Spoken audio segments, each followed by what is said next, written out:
여기 오신 것 정말 환영합니다. 정신과라고 하면은 많은 분들이 고개를 설레설레 하시고 나하고는 관계 없다고 생각을 하시는데, 정신과하고 제 생각에는 우리의 그 육체적인 그 질병이나 육체적인 환경이나 육체적인 그 건강하고는 굉장히 관계가 많습니다. 이제는 그래서 이게 뭐 멘탈 일네스라는 말은 사실은 모르는 게 아닙니다. 왜냐하면은 이 우리 두뇌가 모든 것을 다 좌우하기 때문에 우리가 우울하거나 그러면은요 우선 아파요. 그리고 피곤해지고요. 그다음에 우리가 불안해지면은요 심장부터 뜁니다. 그러니까 어디서부터가 몸이고 어디서부터가 마음인지 잘 구별이 안 되는 겁니다. 그래서 건강한 아이를 키우시려면은 이 건강한 정신 건강을 참 중요시하고요. 그다음에 우리가 불안증 그러면은 다들 뭐가 잘못된 거라고 생각하시는데 그건 정말 맞는 게 아니고, 여러분 요새 올림픽 경기 많이 보시지 않습니까? 거기 나온 선수들 보세요. 이 사람들은 몸과 마음이 굉장히 건강한 사람들이고 자신들이 원해서 나온 사람들입니다. 그러나 이 선수들 보면은 자기가 그 경기하기 직전에 어떤 사람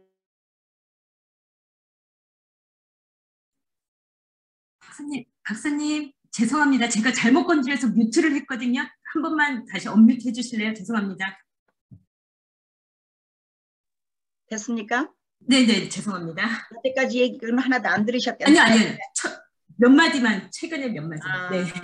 이제 올림픽 선수 얘기를 제가 먼저 한 이유는, 우리가 불안 그러면은요, 불안한 거는 무슨 병이 있는 사람이나 불안하다고 생각을 하는데, 우리는 모두 정상적으로 불안을 가지고 있습니다. 불안이 생기는 거는 어떤 점에서는 굉장히 자연스러운 일이고요. 또 어떤 새로운 것 아니면은 굉장히 힘든 것을 우리가 기대할 때, 어떤 것을 해야 된다고 생각할 때 막연하게 내가 잘못할 것 같고 세상이 끝날 것 같고 무슨 큰 문제가 생길 것 같고 이런 생각이 드는 것이 어떤 점에서는 불안인 겁니다. 근데 그게 너무 심해서 이제 우리 일상생활에도 지장을 주면은 그거는 불안병이 되는 거죠. 그래서 이 차이가 그럼 어떻게 나느냐? 이 불안이라는 것은요. 네, 제가 예를 한번 들어보겠습니다. 여러분들이 모르는 사람들이 한 100명 있는 방에 탁 들어갔다고 합시다. 그러면 이게 탁 눈에 띄는 사람이 되게 어떤 사람이겠습니까? 거기서 아주 예쁜 사람이 눈에 띄겠습니까? 물론 아는 사람도 눈에 띄겠죠. 그러나 아는 사람이나 예쁜 사람보다는 어떤 점에서는 제일 험상궂게 생긴 사람이 눈에 띕니다. 굉장히 무시무시하게 생기고 저 머리에도 막 이상하게 풀어지고. 왜 그러냐면은 그 사람들은 우리에게 일종의 위험 신호거든요. 그러니까 우리는 본능적으로 위험에 대해서 우리가 보호하려고 하고 자신을 방지하려고 하는 그런 보호 기능이 있거든요. 따라서 그때는 가슴도 좀 두근거리게 되고, 그 다음에 좀 땀도 나는 것 같고, 호흡도 조금 가빠지는 것 같고, 이렇게 되는 거죠. 그래서 이 불안이라는 것은 굉장히 정상적인 겁니다. 처음에 시작할 때는. 그리고 어린아이들 생각을 해보세요, 여러분. 어린아이들은요, 계속 뭐가 바뀌어갑니다. 자기들이 자라는 환경도 바뀌어지고요. 자기들이 인생에 대해서 뭐 돌아가는 것을 갖다 느끼는 것도 계속 바뀝니다. 왜냐하면 우리의 두뇌가 그 애들은 조금씩 성장해 나가기 때문에 이제 25살쯤 되면은 모든 것을 다 알 수가 있으니까 지식은. 그 다음에 이제 이 감정은 어떤 점에서는 어린 시절에 제가 치과에서 한 1시간 동안 치료를 받고 와가지고 오른쪽이 조금 넘해가지고 가끔 말이 이상하게 들릴 수도 있으니까 나중에 잘 모르시겠으면 다시 물어보십시오. 제가 자꾸 이쪽 혀를 갖다가 씻기 때문에. 그러니까 이해해 주시고요. 못 알아듣겠으면 나중에 꼭 물어보세요. 그래서 아이들이 부모님의 감정이나 부모님의 태도나 부모님이 자신에 대해서 기대하는 것, 이런 것에 대해서 굉장히 예민합니다. 그래서 어떤 그 2살짜리 여자애가 아빠하고 같이 이렇게 하늘을 보면서 이제 노을이 지는 거를 보고 있었대요. 근데 해가 이게 뚝 떨어지니까 이 아이가 아빠한테 하는 말이 아빠 그 또 한 번 해 그러더래요. 그러니까 아빠가 해를 지게 하는 능력이 가졌다고 얘는 믿은 거죠. 그런데 이런 생각을 하게 된 것은 어떤 점에서는 아이들은 부모가 완전히 전지전능한 하나님 같은 사람이라고 생각을 하거든요. 그래서 부모님이 이제 느끼시는 감정, 부모님이 생각하시는 것, 부모님이 아이들에 대해서 기대하는 것, 이런 것들이 아이들에게 굉장히 많은 영향을 줍니다. 제가 1973년에 미국에 와서 소아정신과 이제 정신과를 시작했습니다. 여러분이 알다시피 그때는 셀폰이 없었습니다.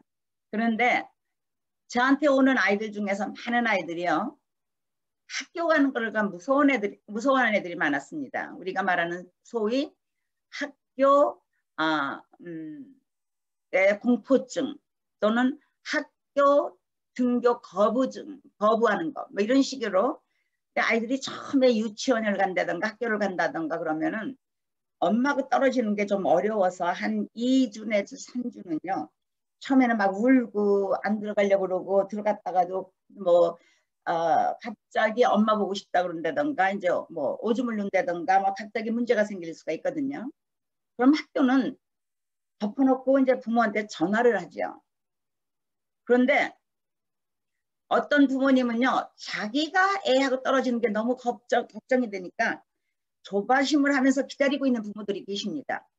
그러면 학교에서 전화가 오면은 득달같이 딸려가지고 애를 집으로 데리고 가거든요. 그럼 이 아이는 너무 신나죠. 애들이 딴 애들하고 같이 뭐 공부하거나 뭐 이런 거 필요 없고 자기 좋아하는 엄마하고 같이 가서, 더군다나 이 엄마가 애가 불안했을까봐 뭐 맛있는 것도 해주고 뭐 쇼핑도 데려가고 뭐 이러거든요. 그러면 이 아이가 그 다음에 학교 가려고 그러겠습니까?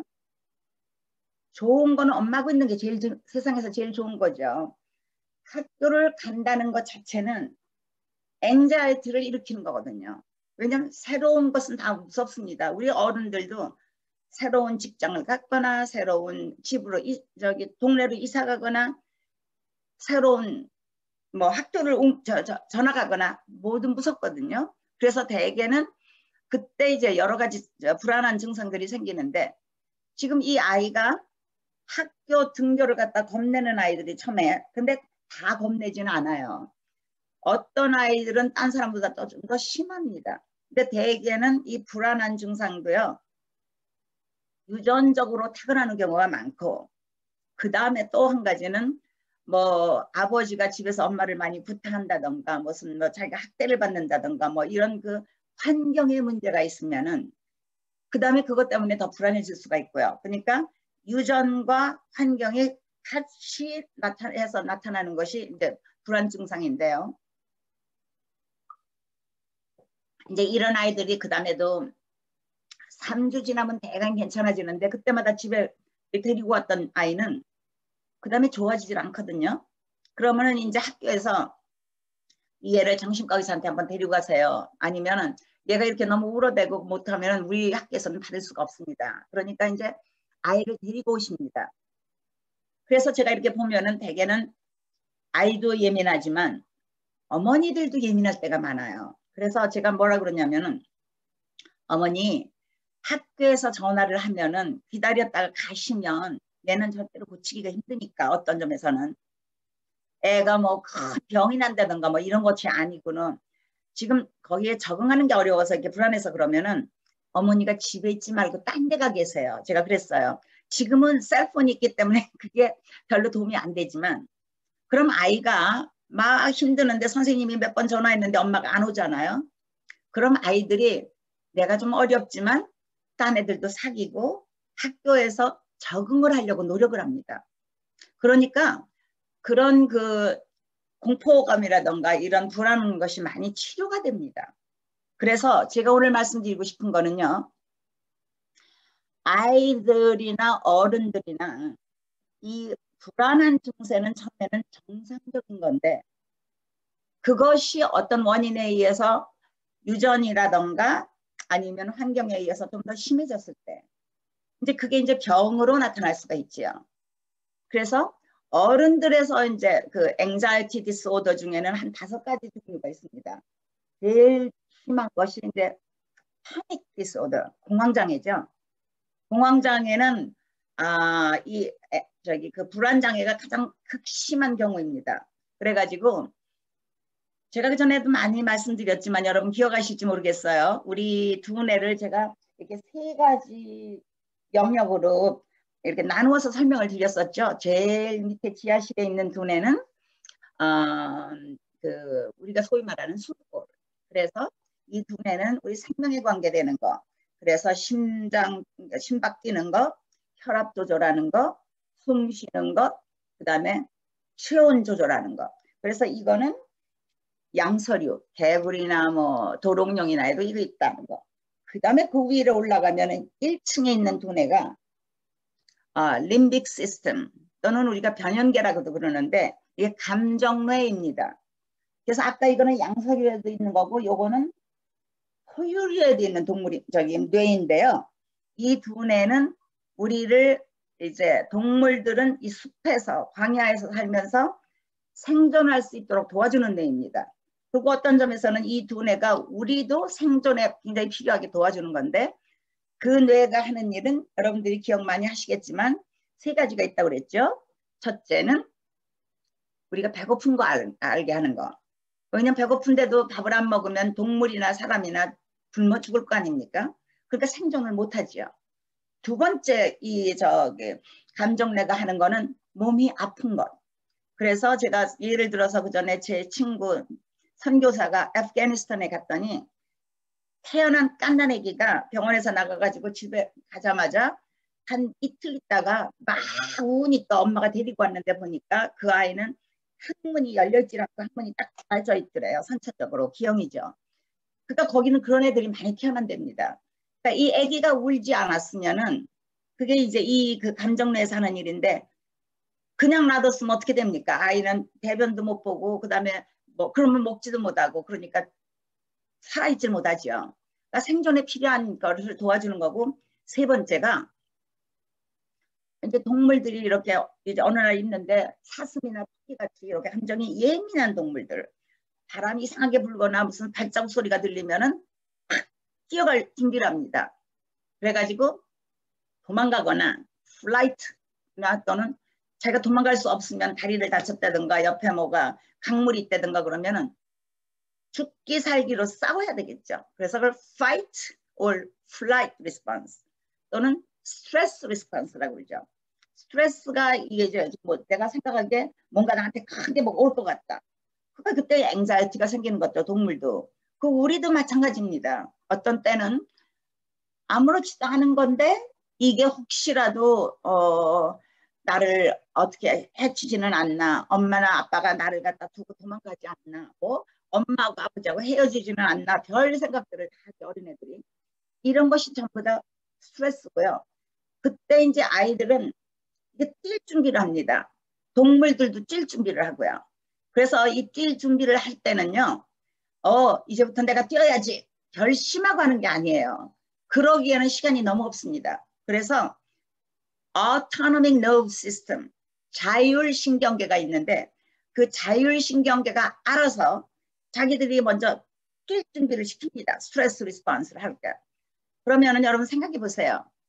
뛰거나 아니면 싸우려면은 심박이 많이 뛰겠습니까? 조금 뛰겠습니까? 대답하실 분 있으세요? 조금 많이 뜁니다. 누구? 말해보세요. 네, 많이 뜁니다. 네, 많이 뛰겠죠. 왜 그러냐면은 빨리빨리 심장에서 이게 심박이 뛴다는 거는 여기서 피를 막 내보내준다는 거예요. 펄스. 이게 맥박이거든요. 그래야 근육으로 팔다리로 쫙 피가 가니까 뛸 수가 있죠. 그리고 피가 가야 거기에 산소랑 모든 영양분이 다 있기 때문에 빨리빨리 뛰어야죠. 그 다음에 숨은 어떻게 되겠습니까? 빨리 쉬겠습니까? 천천히 쉬겠습니까? 빨리 쉬겠죠. 그래야 산소를 많이 받아들이고 탄산가스는 내보내지 않습니까?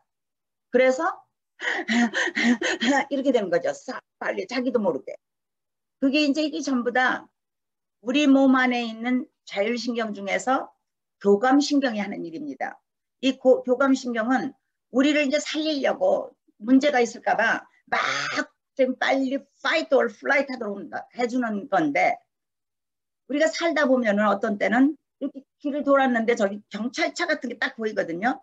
내가 그러잖아도 좀 속력을 높아서 갔는데 깜짝 놀라죠. 그럼 나도 모르게 이게 경찰차가 아니라는 걸 발견할 때까지는 숨도 좀 뛰고 숨도 좀 올라가고, 그 다음에 여기가 땀이 많이 이게 나겠죠. 왜냐하면 피가 많이 사방으로 가니까 얼굴에서도 땀이 나고, 그 다음에 스트레스가 있을 때는 손이나 이런 데서도 땀이 많이 납니다. 그리고 눈동자도 커집니다.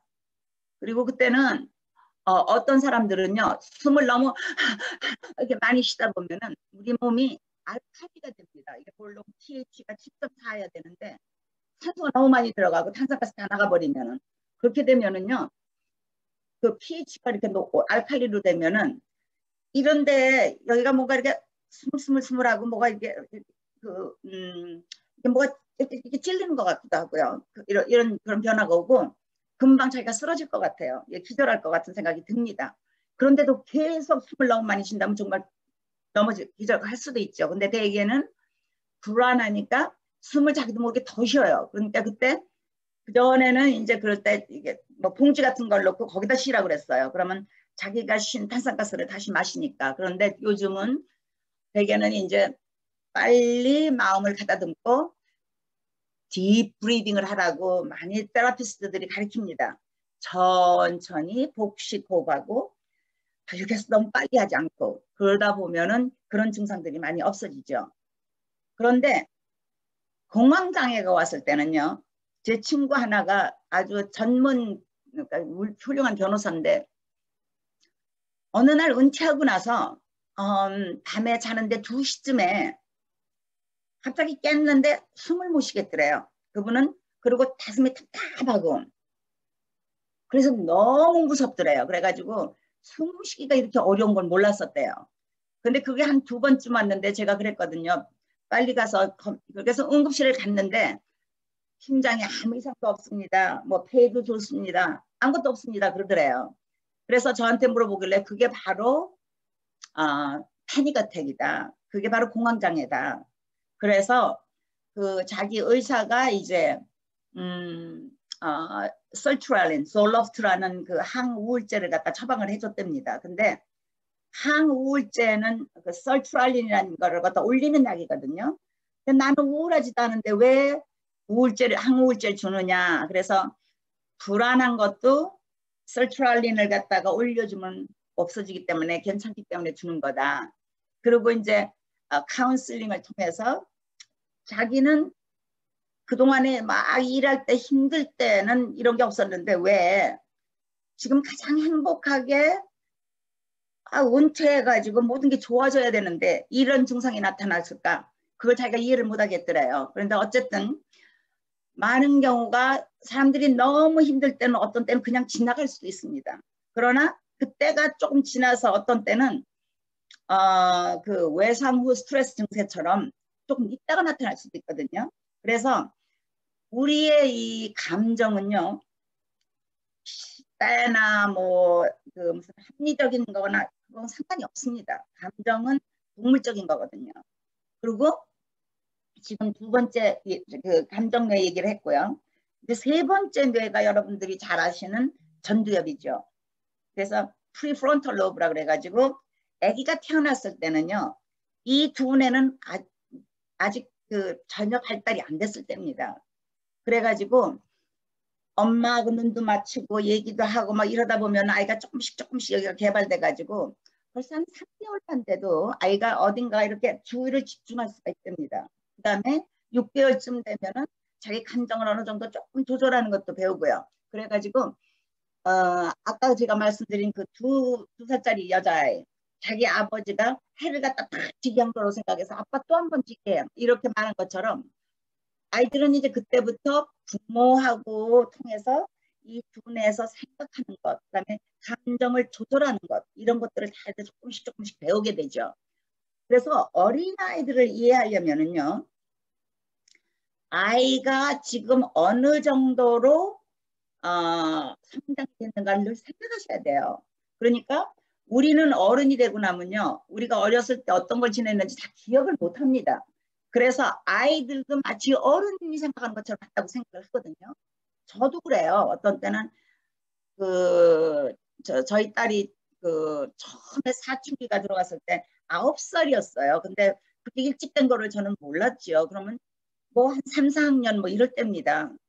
그런데 그때 얘가 내가 왜 미워서 이러지? 그러고 괜히 걔를 갖다가 미워하게 되더라고요. 그러니까 나도 감정적으로 되는 건데 이 아이가 어떤 점에서는 조금씩 사춘기로 들어가니까 감정이 어떤 때는 분노도 생기고 괜히 우울하기도 하고 어쩐지 반항하고 싶고 이런 것을 미처 생각을 못한 거예요. 그래서 그거를 항상 외우고 있어야 됩니다. 부모님께서. 그래서 그렇게 생각을 하시면은 아이들이 뭐 때문에 지금 겁이 나는지 아이들은요 불안하면 어떤 때는 괜히 더 공격하고 괜히 싼 걸고요. 어떤 애들은 그러면은 불안하면은 그거를 말로 하면 참 좋습니다. 이렇게 말로 하게 되면은 그것이 자기 생각을 자기가 이렇게 내 감정이 뭔지 가슴에서 부글부글 끓고 있던 것을 말을 한다는 거는요. 이 두뇌를 통해서 그게 표현이 되는 거거든요. 그러니까 본인도 이게 verbal expression을 하게 되면은 내가 이래서 그랬구나 이걸 알게 되고 둘째는 그러면 어떻게 해야 되겠구나 하는 것도 생각을 하게 되고 그 다음에 verbal expression을 하다 보면은요 전체적으로 이 두뇌의 기능 자체도 또 많이 올라갑니다. 그래서 그 주이시들 제가 이거 어린아이들을 기르는 방법을 여러 가지로 공부를 해봤더니 유태인들이 제일 중요시하는 거는 아이들의 verbal expression 능력이랍니다. 그러니까 제 생각에는 워낙 그 사람들이 뭐 한 AD 70년 때부터 계속 방랑자고 계속 마이너리티로 세계를 떠돌아다니던 사람들이니까 이 사람들은 살아남는 게 중요하거든요. 그래가지고 아이들을 기를 때 첫째는 말로 표현하는 걸 제일 먼저 배운대요. 그래가지고 내가 어떤 상태가 있다는 걸 빨리 알려야 되니까. 그리고 나도 알아야 되니까. 어린 시절에도. 그리고 두 번째는 누가 싸움을 걸어도 절대로 싸움에 들어가지 말라. 그러니까 그걸 잘 컨트롤을 하는 걸 배워야 되는 거죠. 왜냐하면 마이너리티니까 어디 누가하고 싸움을 했다가는 이길 수가 없는 거죠. 어린 시절부터 그 컨트롤하는 거를 그런 식으로 배우는 건데 어쨌든 이제 제가 아까 말씀드린 그 어린아이가 등교를 거부할 때 그게 되게 불안해서 그런다고 그랬지 않습니까? 근데 그것을 어머니가 잘 이해하고 자기가 이겨낼 수 있도록 믿어주고 도와주고 갔다 오면 칭찬해 주시고 이러면 아이가 자기의 첫 번째 불안을 갖다 이겨나가면서 자신감이 생깁니다. 그리고 그 다음에는 또 다른 불안감, 예를 들면 친구가 그 집으로 초대를 했다는 거. 그러면 겁이 나서 처음엔 못 가지요. 그런데 그거를 물리치고 갔을 때 자기가 얼마나 자랑스럽게 느낄 수 있든지 이게 이제 자존감을 올리는 방법이죠. 그러니까 그 올림픽 선수 얘기를 제가 드렸었는데 그거 거기 안 나와도 되는데 나왔잖아요. 그래가지고 요번에 그 시몬 베일이라고 미국에서 가장 제일로 그 여자 체조 선수 항상 1등하는 아이가 내 정신건강 때문에 나는 요번에 참여를 안 하겠다고 말을 했습니다. 그게 근데 사람들이 다 이해해 줬어요. 그러니까 제 생각에는 걔가 그때 뭐 티네이저니까 월경을 할 수도 있고요. 그 월경을 하면은 굉장히 불안합니다. 그리고 그때 우울하기도 하고 자신감이 떨어지죠. 아니면 또 자기 보이프렌드하고 헤어질 수도 있고 또 아니면은 자기 친구가 싸웠을 수도 있고 어쨌든 이런 식으로 정신 건강을 위해서 나는 여기 안 하겠다고 한 거는 그래도 해다가는 이게 사고가 날 수 있거든요. 그러니까 본인이 그런 판단을 한 거죠. 근데 그렇게 하고 나서 모든 세계 사람들이 다 오케이 하고 인정을 해줬잖아요. 그랬더니 며칠 후에 그 바에 올라가서 하는 건가 그거는 다시 했습니다. 그러니까 아이들이 자기가 불안하고 그런 것을 이렇게 얘기하니까 어떤 점에서는 그게 많이 도움이 된 거죠. 저기 체조 선수도. 그리고 이제 그 어른들이 왜 이렇게 그 자신들의 앵자이티 조절하는 게 중요한가. 이제 그 얘기를 제가 드리는 이유는요. 아이들이 자신들이 불안하고 걱정이 되고 막 이럴 때 가장 중요한 사람이 부모님입니다. 그리고 첫째 어린애들 뭐 학교 이제 들어가기 전에 4살 뭐 이런 때 애들은요. 부모는 모든 걸 다 할 수 있는 것 같고 나는 생각하는 게 굉장히 그때 떨어지고요. 부족하거든요. 왜냐하면 이게 아직 발달이 안 됐으니까. 그러니까 그때는요. 이 판타지가 많습니다. 그 판타지라는 거는 뭐냐면 이제 뭐 백설공주 얘기나 뭐 이런 것처럼 언제 나를 갖다가 그 난쟁이들이 와서 뭐 도와주지는 않을까 뭐 어떻게 이런 생각을 하다 보면은요. 그것이 자기에게 굉장히 위안도 주고 또 어떤 때는 그 페어리테일이 더 불안하게 할 수도 있습니다. 그래서 제 환자들 중에서는요. 그런 페어리테일 때문에 더 걱정하는 애들도 많아요. 그리고 어떤 아이는요. 이제 아이들이 나이에 따라서 한 3살쯤 되면 제일 걱정되는 게 혼자 자러 가는 겁니다. 왜냐하면 부모하고 있다가 떨어지는 것도 겁나고 깜깜하잖아요. 아무것도 안 보이고. 그러니까 그것도 겁나고요. 그래서 이제 그거를 이제 잘 조절해 가지고 혼자 잘 수 있으면은 그 다음에는 또 어떤 때는 이게 큰 동물들 그런 거 보는 게 겁나고요. 말이라던가 뭐 큰 동물들. 그 다음에는 무슨 뭐 인섹트들 이렇게 벌레들 그러니까 무슨 거미라던가 뭐 이런 것들을 보면 또 그것도 겁나고요. 근데 그거를 아이들이 하나씩 조절해 나가는 것은 그 부모님과의 그 관계에서 많이 도움을 받습니다. 부모님이 그거 괜찮은 거야. 그냥 너는 밤에 무서워 그러더라도 가서 잘 자고 엄마하고 아빠하고는 잘 지켜줄 거야. 우리가 있으니까 너한테는 아무 일도 없을 거야. 이런 식으로 아이에게 그 어떤 그 믿음을 주면은 차차 자신들이 이제 그거를 해결해 나갈 수가 있는 거죠. 그러니까 아이들은요. 계속 이런 여러 가지 그 developmental mastery 할 것들이 계속 생깁니다. 그러니까 2살 때는 엄마 품에 떨어서 조금씩 걸어가는 것도 연습해야 되고 그게 첫 번째 아이들이 독립을 길르는 거거든요. 어떤 아이들은 무서워서 걷지 않고 그냥 엄마 품에만 있으려고 그러는 애들도 있고 어떤 애들은 또 너무 빨리 딴 데로 가려고 그러는 애들도 있고 그런데 그 다음에 3살 때는 자기 이제 그 블래더 컨트롤 그 다음에 바울 무브먼트 할 때 그 머슬 컨트롤 이런 것도 굉장히 중요하죠. 근데 그것을 너무 일찍 시작한다던가 그때 너무 애를 갖다 야단을 많이 치거나 뭐 때린다던가 뭐 이렇게 되면은 그게 조금 힘들어지고 그때의 문제가 계속 남아있을 수가 있습니다.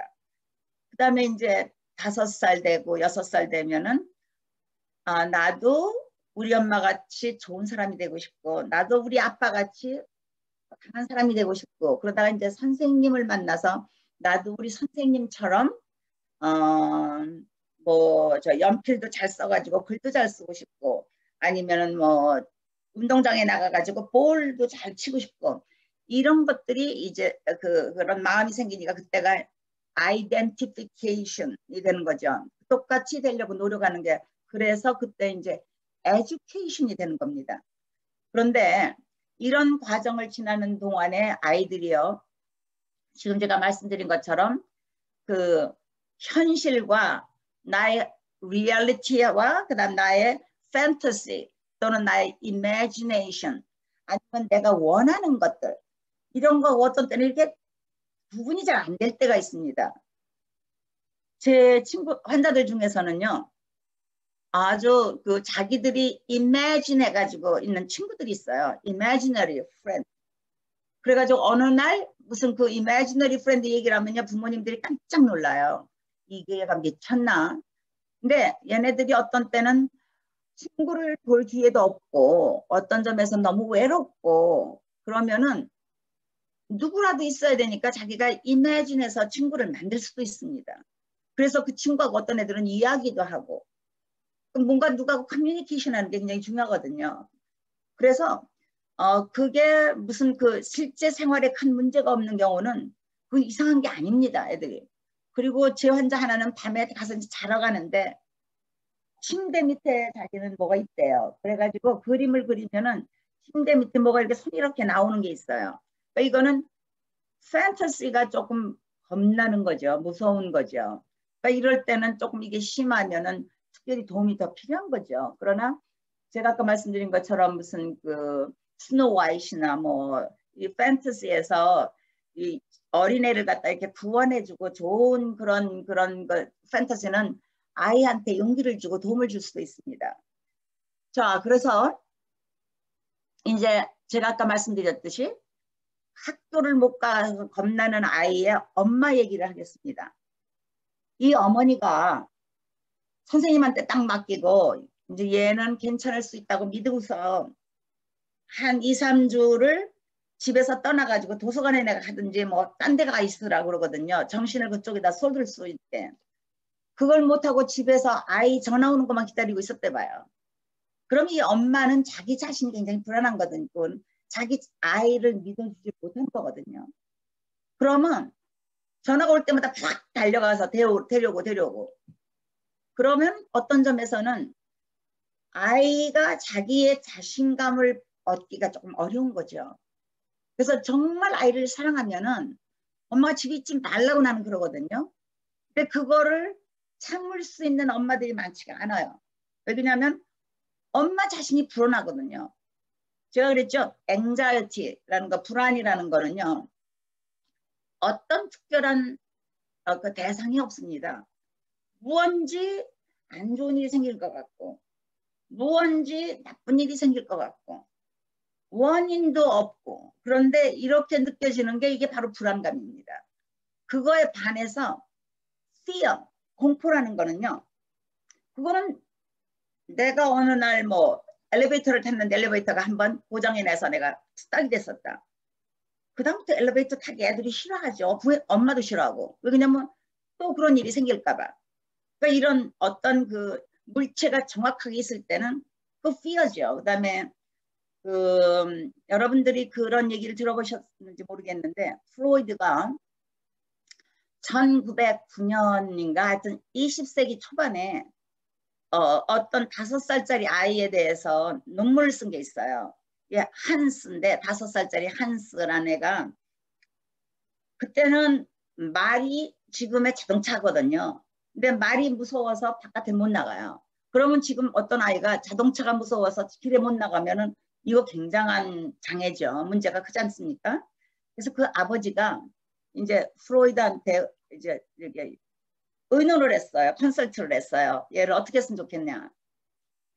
그 다음에 이제 가만히 얘기를 들어보고 직접 만나지는 않았는데 보니까 근데 이제 5살짜리 한스가 그때 이제 프로이드는 굉장히 그 남자아이들이 엄마는 좋아하고 아버지 미워하고 뭐 이런 그걸 이디펄 컴플렉스라고 그러죠. 그런 거에 대해서 관심을 많이 가지고 있을 텐데 이 아버지는 이제 이 아들하고 항상 샤워를 같이 했대요.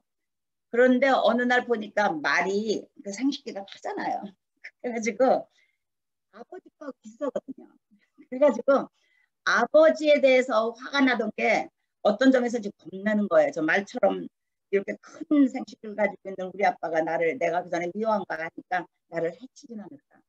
그래가지고 그것이 말에 되게 전해져가지고 아빠를 미워하기는 힘들고 그러니까 그런 식으로 돼서 그 다음부터 아빠가 이제 같이 목욕도 안 하고 뭐 아이한테 많이 이제 나이스하게 하고 같이 사랑을 나누고 그전같이 야단치거나 때리거나 그러지 않고 그러다가 이제 그게 치료가 됐습니다. 그래서 그 리틀 한스의 이야기가 보면은 이게 불안한 거가 어떤 때는 이 대상도 다르고 여기서는 지금 말 때문에 온 그 fear가 공포가 어떤 점에서는 아버지에 대한 거를 이렇게 트랜스퍼 됐던 건데 그러니까 여러 가지 원인들이 있을 수가 있습니다. 그런데 대개는 불안증은 치료가 참 잘 되는 증상입니다.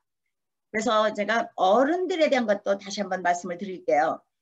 그리고 이제 11살 전에 대개 저는 지금 사춘기가 오는 것이 여자애들은 10살부터 12살, 남자애들은 12살부터 14살 때 온다고 생각을 합니다. 그래서 자꾸 그게 빨라집니다. 어떤 애들은 9살에 월경하는 애들도 있거든요. 여자애들이. 그러니까 그런 애들은 벌써 8살이나 뭐 그때쯤에 벌써 사춘기가 온 거죠. 그때는 여자애들이 남자애들보다 조금 더 많습니다. 불안 증세가. 근데 아주 어린 프리 티네이저, 프리 애돌러스 때는 남자애들이 훨씬 더 많다고 그래요. 어떤 때는. 그래가지고 여자보다. 그러니까 어떤 점에서는 이게 성별에 따라서 나이에 따라서 시기에 따라서 조금 더 심해지는 경우도 있고, 그다음에 아주 어린 아까 제가 말씀드린 2살, 3살, 4살, 5살 그럴 때는 별로 젠더의 차이는 없습니다. 그래서 이제 지금 프로이드의 얘기를 드렸고, 지금 어린애들의 이제 불안증에 대해서 제가 몇 번 여러 가지를 말씀을 드렸는데, 사실은 어른들이 자신의 불안에 대해서 이해를 하시고 필요하면 치료도 받으시고 도움을 받으시는 게 굉장히 중요합니다. 정신과 의사들이 제일 좋아하는 어떤 병이 이 불안증입니다. 치료 굉장히 잘 됩니다. 그리고 상담하시는 분들도 테라피스트들도요. 불안증 치료 잘합니다. 그래서 고통받으시지 말고 도움을 받으시는데, 제가 아까 말씀드린 것처럼 어른들에서 올 수 있는 앵자이티는 되게 5가지가 있는데요. 제일 심한 것이 공황장애, 패닉 어택. 그 다음에 2번째가 에고라포비아라고 그래가지고 집에서 바깥에 나가는 걸 못 하시는 분들이 있어요. 그래가지고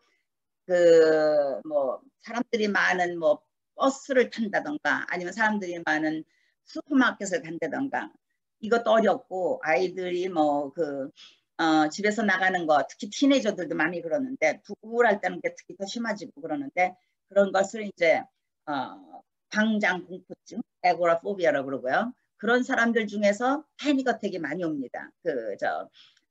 공황장애가. 그 다음에 또 어떤 게 있냐면 소셜 포비아가 있습니다. 그러니까 사람을 만나는 게 너무 두려운 거예요. 특히 모르는 사람들. 또 그런 사람들이 조금 많을 때. 그래서 이것도 대개는 유전적인 게 참 많습니다.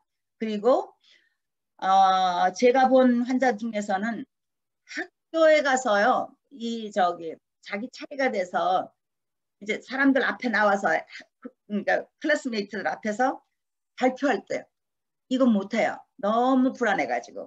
그래서 이게 프레젠테이션을 못하면은요 굉장히 지장이 많은데, 그런 날은 학교를 안 가더라고요. 그리고 제가 아는 어떤 일본 환자 하나는요, 거기서도 이게 한국처럼 이렇게 순서에 따라서 애들이 일어나서 학교에서 엘레멘터리 스쿨에서 책을 읽어야 된대요.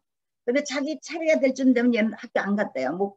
겁이 나서 못 갔대요. 그래가지고 결석을 하면 안 하니까. 그래서 자기 순서가 지나가니까. 이런 것들이 소셜 포비아인데 어른들도 많습니다.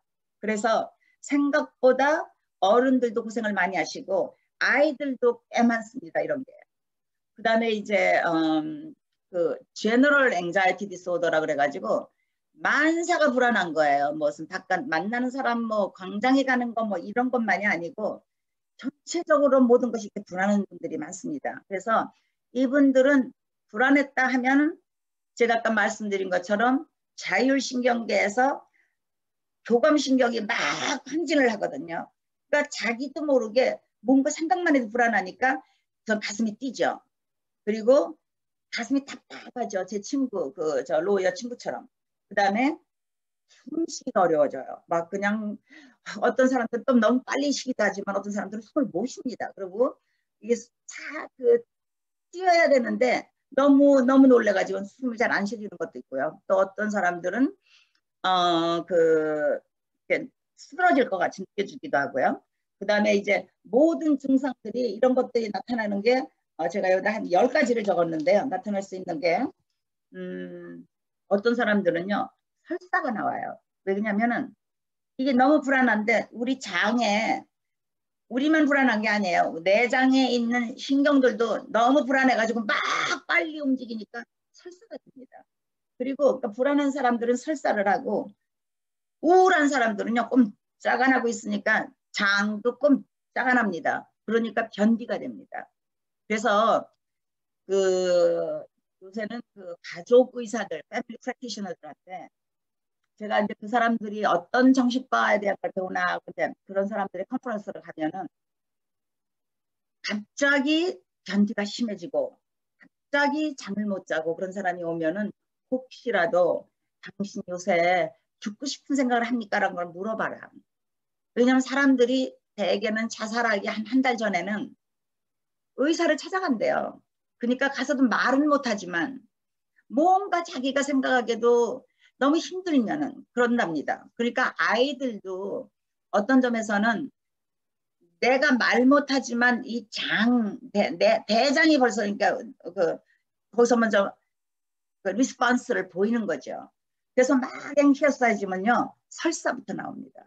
그 다음에 아까 제가 말씀드린 것처럼 어지러지라고 괜히 쓰러질 것 같고 그런 라이트 헤디드라고 그러죠. 머리가 좀 가벼워지는 것 같고 이상하게 넘어질 것 같고 그 다음에 모든 것이 이렇게 리플렉스가 그러니까 누가 조금 건드려도 확 이렇게 놀라고 이런 식으로 조그만 소리가 나도 깜짝 놀라고 뭐 이런 식으로 하이퍼 리플렉스가 나올 수 있고요. 그 다음에 심장이 좀 많이 뜁니다. 아까 제가 말씀드렸죠. 빨리 뛰려야 되니까 스트레스가 있거나 그러면은 이 빨리 그걸 피를 보내야 되니까 여기 팔피테이션이 오고요. 그 다음에 가만히 있기가 힘들어요. 불안하니까. 그러니까 자꾸 걸어요. 페이싱 합니다. 가만히 앉아있어 그래도 앉아있질 못해요. 불안하니까. 그 다음에 손발이 제가 아까 말한 것처럼 그냥 이게 타이트해지는 것 같고 어떤 사람들은 여기 뭐 스물스물하게 뭐가 기어가는 것 같기도 하고 이렇게 그 뭐 손발에 이런 그 감정이 좀 달라질 수도 있고 어떤 사람들은 이렇게 손이 떨릴 수도 있고요. 그 다음에 제가 그 장에 굉장히 여러 가지 신경이 많다고 그랬지 않습니까? 이 장이 이게 자꾸 여기에 너무 하이퍼해지고 얘가 예민해지니까 배가 조금 아플 수도 있습니다. 그래서 그거를 미국 애들은 butterfly in the stomach 그러죠. 이게 나비가 여기 들어가 있는 것처럼 뭔가가 이게 불편한 거죠. 그러니까 upper stomach에서는 배가 아플 수도 있고 밑으로 내려가서 대장이나 이런 데 가서 이게 예민해지면은 설사가 나는 거죠. 그리고 이제 우리 몸 안에 아까 제가 교감신경 얘기를 말씀드렸는데 부교감신경이 그 반대로 있죠. 그러니까 애들이 참 태어나서요. 1살 이럴 때는 애들이 누가 오잖아요. 그럼 뒤에 있다가 앞으로 이렇게 나와서 쳐다봐요. 그게 뭐냐면은 그때는 약간 이제 파스티브하고 교감신경이 조금 더 발달되고 그래가지고 그 다음에는 이제 이렇게 탁 나오는데 그 다음에 2살쯤 되면요. 애들이 노를 배우고 엄마 뒤로 싹 가서 숨을 수도 있어요. 그게 어떤 점에서는 위험할지도 모르니까 자신을 보호하는 것도 됩니다. 그래서 이 부교감 신경이 이제 항진되면 되는 것이 우리 몸에서 즐거운 것. 그게 3가지가 있습니다. 첫째는 우리가 밥을 먹거나 뭐 마셨을 때 이게 잘 위에서 이렇게 부셔서 가지고 대장으로 잘 나가서 흡수가 돼 가지고 우리 몸에 좋은 영양을 섭취하게 하는 것. 그거는 부교감 신경에서 하는 일입니다.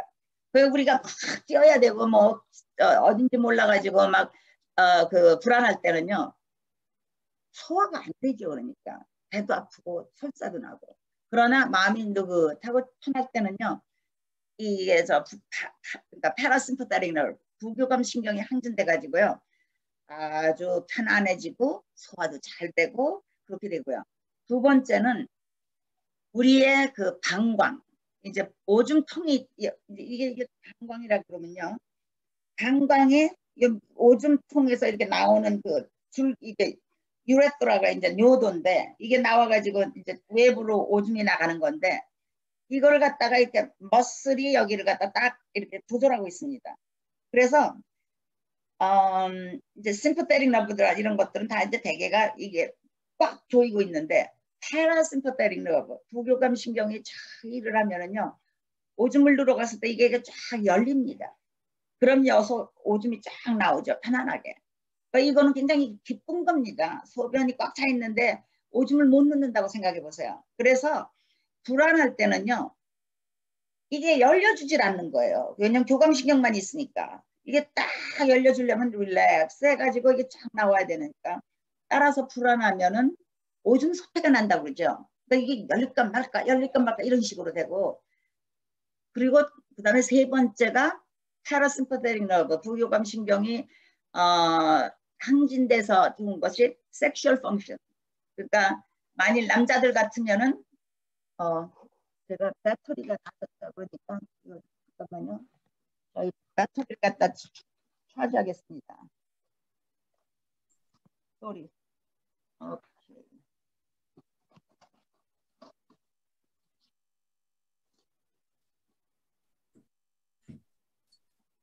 시간 되실 때 지금 채팅방에 있는 서베이 좀 같이 해주시면 좋을 것 같아요. 그래서 이제 그 남성이 이제 자기가 이제 섹슈얼 액트를 하고 싶은데 어디 이번에 내가 이제 뭘 보여줘야지. 그래가지고 막 결심을 해가 열심히 한대 봐요. 그러면은 여기가 이게 열려주면서 편안해야 그쪽으로 피가 쫙 가가지고 해면 조직에 가가지고 스펀지 있는 에어리어가 이렇게 피가 확 차니까 발기가 됩니다. 그러니까 릴렉스가 돼야 되는데 여자도 마찬가지입니다. 여기 펠빅 플로어가 이렇게 해서 피가 쫙 가야지 리스폰스를 할 수가 있는데 이게 너버스하고 아이 내일 점심 못 사주나 뭐 걱정하다 보면은요 여기가 이게 쫙 열리질 않으니까 피가 쫙 가질 못하니까 아무리 남편이 뭐 보이프렌드가 노력을 한다 해도 리스폰스 하기가 힘들죠. 어쨌든 패러심파테릭 너브 그러니까 우리를 즐겁게 하려면은 릴렉스 해야 되고 심파테릭 교감신경이 좀 감다운되고 너무 활발하지 않아야 되는데 우리가 굉장히 뭘 불안해 하잖아요. 요새 뭐 사회가 그렇게 편안한 시기가 아니니까 우리 남편이 직장에서 무슨 문제가 없나 뭐 학교에서 무슨 애들이 문제가 없나 뭐 이러고 자꾸 걱정을 하시다 보면은 이게 릴렉스를 못하고 계속 심파테릭 너브가 fight or fly 하는 상태이기 때문에 늘 불안하기가 쉽죠. 지금 여러분들이 제가 그 anxiety disorder라는 거는 어떤 점에서는 처음에는 디스오더가 아니다. 처음에는 정상적인 거다. 그리고 우리가 인생에서 어떤 위험이 올지 모르고 데인저가 있을지 모르니까 그거에 항상 대비해서 그거에 제가 조금 더 심한 것 같으면은 도망가든지 싸우든지 대비하는 상태다. 제가 이제 그렇게 말씀을 드렸죠. 그 올림픽 선수들이라든가 제가 그 고등학교 다닐 때 이제 대학교 시험을 치려면은 체육 시험이 있었습니다. 그래서 이 달리기를 얼마 만에 해야 되고요. 그 다음에 뭐 이거 뭐 하는 거 이게 올라가는 거 이렇게 자꾸 그거 뭐 몇 번을 해야 되고 이렇게 넓이뛰기도 얼마 해야 되고 뭐 이런 거 있었는데 그때는 그게 굉장한 그 앵자이티 프로보킹 하는 거였죠. 그걸 해야 되지 않으면 대학교 들어가기 어렵으니까요. 그런데 지금 그 올림픽 선수 중에서도 그런 불안이 너무 큰 사람들은 기브업을 하기도 하고 오히려 더 자기를 갖다 재능을 나타내지 못할 수도 있는데 어떤 사람들은 많은 훈련을 통해서 내가 이 어려운 것도 많이 연습을 하면 내가 그거를 갖다가 벗어날 수 있다. 그래서 시험 칠 때도 마찬가지죠. 우리가 대학교 안 가도 되잖아요. 살아가려면. 그러나 내가 대학교를 가서 더 좋은 커리어를 쌓겠다고 플랜을 하기 때문에 그 어려운 앵자이티를 갖다가 이렇게 이겨내려고 노력을 하는 거고요. 그런 것을 통해서 우리가 자기 자신을 자꾸 발전시키는 거니까 앵자이티가 있는 것이 나쁜 것은 아닙니다. 노멀 앵자이티도 많고요. 스트레스도 노멀 그 좋은 스트레스들이 많습니다. 올림픽에 나오는 선수들은 자기들이 좋은 스트레스로 이걸 나오는 거죠. 그래서 왜 옛날에 돈 주고도 못 사는 게 뭐 어렸을 때 경험이다, 어렸을 때 고생이다 이런 말 했지 않습니까? 우리 부모님들이. 그래서 어려운 훈련을 이렇게 애들이 하는 것을 이렇게 옆에서 지켜봐 주시면서 계속 격려해 주시면서 새로운 걸 그러나 너무나 강요하는 것보다는 이게 찾아주는 거 그런 게 참 중요한 것 같아요. 제 이제 큰딸이 1년 반 전에 덴마크로 가서 거기서 살고 있습니다. 그런데 이번에 5주 동안 이제 미국에 와가지고 친구들도 만나고 할머니 할아버지 이제 만나고 그러고 이제 딱 돌아갔거든요. 근데 13살짜리 혜성이가 가자마자 자기 엄마가 물어봤대요. 얘가 보통 때는 너무 샤이해서 잘 나가지도 않는 애라 너 서핑을 할래? 아니면 태권도를 배울래? 뭐 이렇게 물어봤더니 이러더래요. 한국어 학교 가겠다고. 그래서 그럼 한국어 학교 데려다 준다 그랬대요. 자기 생각에 엄마 생각에 덴마크는 모든 사람들이 금발머리에다 눈이 다 파랗고 이렇게 크잖아요. 근데 혜성이는 엄마 쪽을 많이 닮았어요. 그 큰아이 세종이는 아빠 쪽을 많이 닮아가지고 훨씬 더 이렇게 서구적인데 혜성이는 머리도 까맣고 아주 그 조용하고 머리는 아주 좋은데 이제 동양적이거든요. 그러니까 자기의 아이덴티티를 이제 찾고 싶은 것 같다 그래요. 그러면은 자기는 머리가 까는 동양 사람인데 말을 못하면은 어떻게 동양 사람 같지가 않잖아요. 그러니까 자기는 한국말 배우고 싶다 이런 말을 하더래요. 그래서 이게 13살이면은 이제 아이덴티티를 찾기가 굉장히 이제 그 중요할 때입니다. 그래가지고 그때는 내가 누구인가, 나는 남자인가, 정말 남자인가, 내가 여자다운 여자인가, 아니면 내가 정말 미국 사람인가, 미국에서 자랐으니까 미국 사람인가, 아니면 내가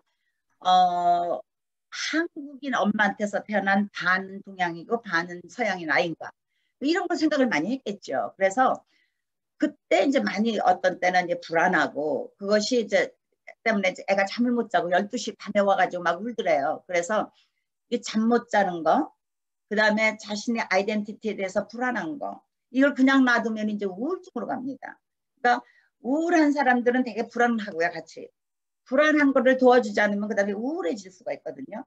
그래서 가능하면 이럴 때일수록 이제 그래서 이게 운동도 많이 시키시고, 그 다음에 이제 그 친구들 사귀는 것도 좀 도와주고, 이제 자기가 원하는 걸 하려면 하게 하고, 이런 것들이 다 중요하게 되는 거죠. 그래서 어머니, 아버지들이 아이들에 대해서 기대하는 것이 다 다릅니다.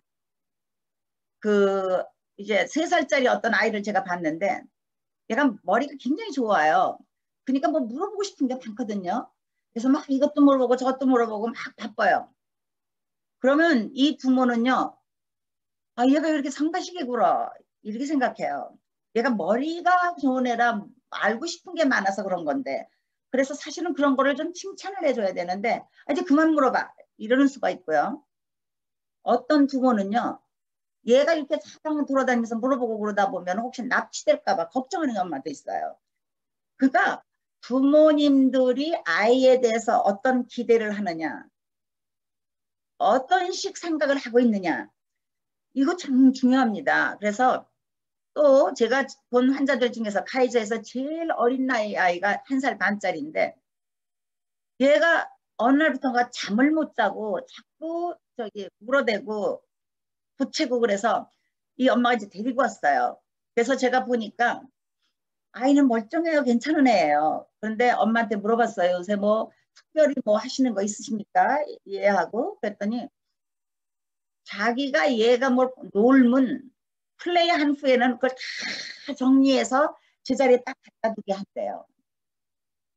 왜 그러냐면 자기 엄마가 너무 관심이 없어서 자기를 갖다가 하나도 관심을 가지고 기르질 않았기 때문에 자기가 지금 이 모양 이 꼴이고 별 볼 일이 없는 사람이라 얘는 특별한 아이를 좀 만들어야 되겠다고 싶어가지고 처음부터 이렇게 독립해서 정리도 하고 책임감을 완성하는 그런 아이를 만들겠다 생각을 해가지고 이걸 한 거거든요. 근데 이 아이가 지금 그런 것을 생각할 만한 아직 두뇌가 안 됐거든요. 그거를 기억해야 되잖아요. 놀고 나면 신나고 그랬으니까 기쁘고 그런데 그거 기억해서 정리해서 갖다 주려면은 한참 있어야 되거든요. 애들이 뭐 적어도 3살, 뭐 어떤 때는 4살도 돼야 되는 때가 있고 아이들마다 다르지만 그러니까 할 수 없는 걸 엄마가 자꾸 강요하니까 아이로서는 이게 세상이 무너지는 거죠. 어머니의 사랑이 나를 인정해 주는 것이 아이들에게는 하나님한테서 인정받는 거하고 똑같거든요. 근데 엄마가 인정을 안 해주니까 그 다음에 모든 세상이 깜깜해진 거죠. 그래서 어머니 보고 애하고 같이 놀으셨으면은 이제 그 정리하는 거는 조금 이따가 가르치면 어떻을까요? 그러니까 엄마가 그 다음에 안 왔어요. 왜냐면은 애가 괜찮아졌기 때문에. 그때부터 잘 잤습니다. 그래서 부모님이 너무 크게 기대를 하는 것도 어떤 때는요. 그 성장하는 단계에 맞아야 되고 또 어떤 때는요. 너무 한 가지만 또 이렇게 몰두하는 분들도 많아요. 특히 동양인 부모님들은요. 애들이 이게 썸 서핑하는 거 이거 하는 거 많이 하거든요. 그러면은 그거 하지 말라고 이제 그것만 야단을 치세요. 이거 할 때마다. 근데 이것 빼고 딴 건 다 괜찮은 애예요. 얘가. 그러면은 어떤 거 한 가지가 문제가 있다 하더라도요. 다른 성장 단계는 다 괜찮을 수가 있습니다. 그럼 그런 것도 칭찬해주고 그러셔야지. 이것만 하지 말라 그러면은요. 아이는 나는 다 보구나. 부모님이랑 저 할머니랑 할아버지 나만 보면 이거 하지 말라 그러니까. 근데 내가 이걸 컨트롤 못하니까. 이 썸서킹이나 아이들이 어떤 애들은 자기가 그 마스터베이션 하는 애들도 있고 그래요. 어떤 애들은 그게 이제 한 번 하기 시작하면 참 힘들어지는 것이 끊기가. 왜냐면은 이거는 뭐냐면 일종의 자신의 그 불안한 걸 갖다 이렇게 캄다운 시키는 애로서는 그 방법이에요. 그러니까 불안하게 태어난 아이가 자기 자신이 그 불안한 걸 좀 그쳐야 뭐 공부도 할 수 있고 뭐 숙제도 할 수 있고 친구도 놀 텐데 이게 금방 컨트롤이 안 되는 거는 이게 이제 그 executive function이 좀 문제가 좀 있어서 그런 거고 아이가 딴 애들 보다 조금 더 너버스해서 그런 거거든요. 그것도 부모한테서 어떤 점에서는 받고 태어난 거고 어떤 점에서는 또 다른 환경의 영향도 있었겠지만 이게 한 가지에 이렇게 잘못하는 거에만 너무 집중을 하시다 보면은 아이들이 전체적으로 이렇게 성장하는 거는 계속 나가거든요. 그런 것을 부모님들께서 인정을 안 해주실 수도 있고 생각을 못 하실 수도 있고 못하는 것만 자꾸 지적을 하다 보면은요 아이가 용기를 잃어버리죠. 그래서 딴 거를 칭찬하시면서 어떤 점에서는 안 해도 되는 거 하는 애들도 많아요. 그러니까 어떤 애들은 뭐 걸스카우트, 보이스카우트 딴 애들은 안 해도 얘는 하면은 그럼 칭찬해 주셔야죠. 어떤 애들은 저기 야구 시작 안 하고 풋볼 안 하는데 얘가 가서 하면은요. 딴 거 잘못하는 게 있더라도 이거는 칭찬해 주시고 격려해 주시다 보면은 딴 데까지 조금 애들이 더 용기가 생기죠. 근데 풋볼하고 야구 보라고 그러는 게 처음부터 쉬운 게 아니거든요. 애들이. 그거 엔자이티가 많습니다. 왜냐하면 안 하던 거 해야 되고 엄마랑 모든 사람들이 다 쳐다보고 있는 데서 자기가 이거 쳐야 되니까 정말 어렵죠. 그래서 잘하는 거 칭찬해 주시고 못하는 거는 그럴 수도 있다고 인정해 주시면서 아이가 자신감을 갖게 하는 거. 그것이 가장 좋은 그 앵자이티를 프리벤션하고 컨트롤하는 좋은 방법이 되는 거죠.